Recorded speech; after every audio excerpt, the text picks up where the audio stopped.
ஒரு கஸ்டமர் எப்படி மதிக்கணும்னு தெரிஞ்சுக்கோங்க சரிங்களா? அதான் மதிக்கிறாங்க. நீ கொன்னிரு. நீ வாயா ஓடு. வந்ததுல இருந்து உனக்கு கொஞ்சம் கொஞ்சம் பேசுறாங்கன்னு சொல்லிட்டு உனக்கு அப்படியே ட்ரெயின் நல்லா இருக்குல்ல. சரி இந்த பட்டாசுலாம் வாங்க யார் பைசா கொடுக்க போறது? நீதான். நான் தானே கொடுக்க போறேன். 100 தடவை சாரு சாருங்கறிய அந்த நாய் தின்னதுக்கு பில்லு நானாடா கொடுக்கணும். நான் அவங்க சொல்றது மட்டும் தான் நீங்க எடுத்து கொடுப்பீங்களா?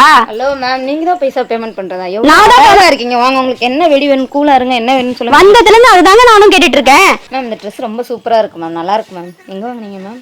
கடையில. நல்லா இருக்கு மேம். ஏரிங் அதுவோட சும்மா செம்மையா இருக்கு மேம். மேடம் இது எப்படி வெடிக்கணும்? நீங்க கொஞ்ச நேரம் அமைதியா இருங்க, கொஞ்ச நேரம் போய் உட்காருங்க. வரேன். சொல்லுங்க மேம், உங்களுக்கு எந்த மாதிரி வேணும்னு சொல்லுங்க. நான் இதே தானே பட்ட நானும். இப்போ உனக்கு மட்டும் வலிக்குதா?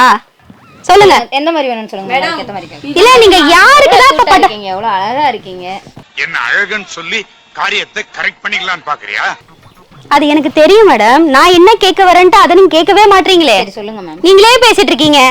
பணம் நான் கொடுக்க போறேன்னு இப்ப என்கிட்ட பேசுறீங்க. இதுக்கு முன்னாடி யார்கிட்ட பேசிட்டு இருந்தீங்க? இது எப்படி வெடிக்கும்னு சொல்லவே இல்லையே. இம்மா வயசான காலத்துல யாருக்காவது உங்களெல்லாம் கூட்டுறீங்க. இப்ப உங்களுக்கு ஏதாவது தாமிரம் ஏதாவது தடவை வெளியில உட்கார வைப்பா. கொஞ்ச நேரம் வெளியில இருங்க மேம்.